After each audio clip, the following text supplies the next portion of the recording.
UAB basketball is in full swing, Blazer football winds down, finals around the corner, and how we produce this show. This and more on this year's last episode of Blazer TV. Hello Blazers, I'm Molly McFarland. And I'm Timothy Simmons. Welcome to Blazer TV, a student-written and produced broadcast serving the UAB campus. Thanks for tuning in. UAB graduate Brian Curtin has become quite a YouTube sensation. Curtin, a 2007 graphic design graduate, has always had the hobby of making, as he puts it, stupid little movies. That's right, Molly. However, one of his recent projects, Concrete Hustle, is just a few thousand hits shy of an amazing 3 million views on YouTube. The project took about a month to shoot, but editing the footage was much more intensive. The editing took the better part of a year. Why so long? Well, Brian and his crew had to edit almost every single frame in order to make the lightsabers appear realistic. Brian Curtin, Matt Hall, and Matt Powell were inspired by spoofs of a viral video called Star Wars Kid that dominated YouTube and now has almost 20 million views. They thought they could do a better job, and it looks like they did. The set and background might look familiar to you, as well as it should. Brian used several UAB parking decks as a set for Concrete Hustle. Brian's next movie, Beyond Black Mesa, will be loosely based on the video game Half-Life. UAB does not have a starring role, but that's okay because these videos are just plain awesome. And many of the actors are UAB alumni. Ever wonder how something like that or this show is produced? We went behind the scenes to show you just how we put together Blazer TV. Dr. Jean Baudin, professor in the communications department, guides the students through the process. He stresses that working collaboratively is a key skill for being successful. For television production or for movie production or any type of production is a collaborative work. In collaboration to create a perfect shot, a perfect script as much as you can. Each broadcast, the students man a different position. In doing so, the students get a feel for the responsibilities of each position and reinforce the idea of working as a team. So a good producer will be able to understand the talent, so the talent will be able to understand the camera person. So each person have to understand what the other person do. Baudin hopes that by making the experience as real as possible, students are prepared for the challenges of a career in the broadcasting field. Of course, beside medical school, I think this class is very close to real experience. The campus studio is very similar to a professional studio. The students man positions that are essential to any live broadcast, such as the teleprompter, cameras, and switcher, all to assist the director in bringing the producer's vision to life. For Blazer TV News, this is Chelsea Herndon. A sigh of relief from parents of college students today as manufacturers of the caffeinated alcoholic beverage Four Loko have decided to remove the caffeine from the beverage. Concerns were raised over health issues experienced by college kids after the company insisted their product was safe, if used by responsible adults. The only problem here is that many said the company was marketing its product to underage drinkers. Removing the caffeine was a surprising reversal by the company, who still insists the product is not harmful. Many believe that the caffeine was removed as the FDA is making moves to ban caffeinated alcoholic beverages altogether.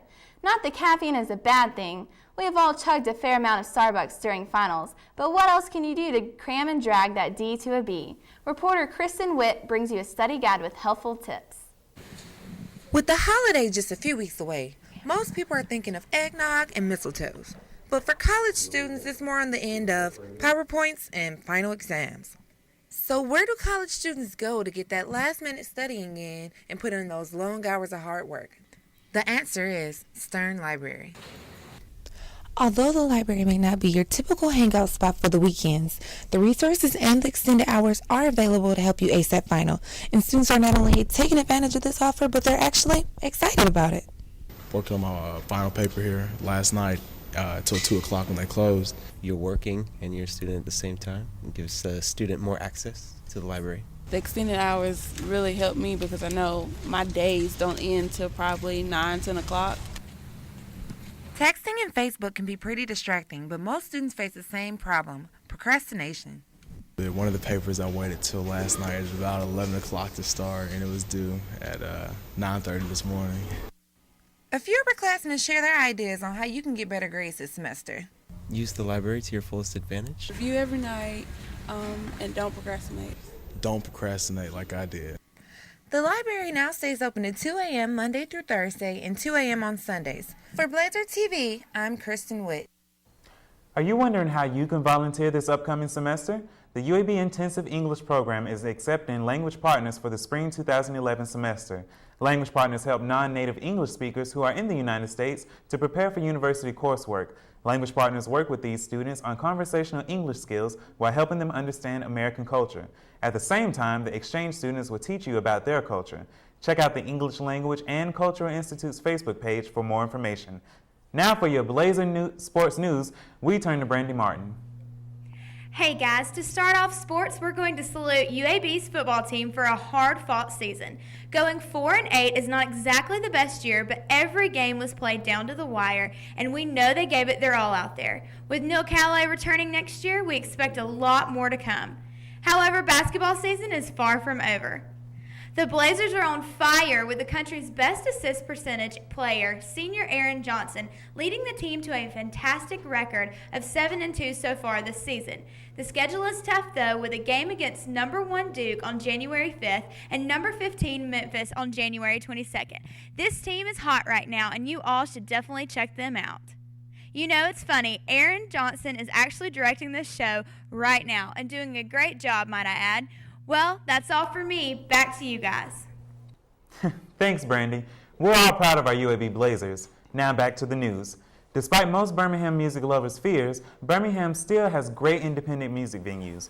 Workplay recently threatened with foreclosure but has postponed their November 17th foreclosure date. A possible deal is in the works to keep Workplay continuing a tradition of hosting great bands. In addition to Workplay, Bottle Tree was just named one of the 10 greatest music venues for the 21st century, just in time for their 4-year anniversary. They were ranked alongside venues in New York, Seattle, and San Francisco. It looks as if Birmingham will stay home to 2 great music venues. Check out their Facebook pages or websites to see which bands are coming to Birmingham this month.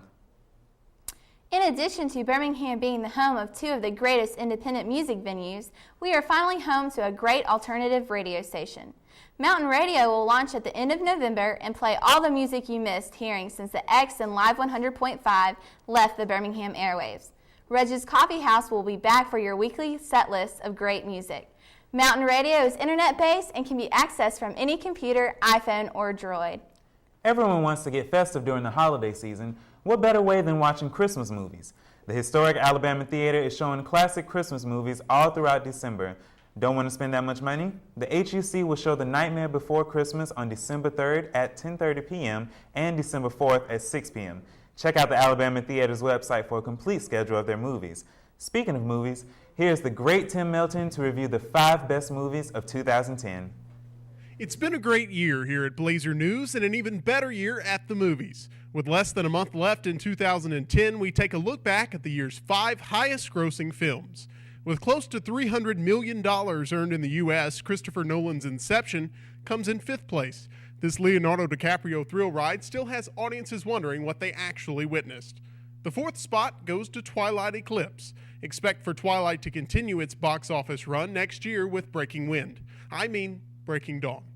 3rd place is awarded to Robert Downey Jr., who highlighted the biggest PG-13 film of the year with his portrayal of Tony Stark in Iron Man 2.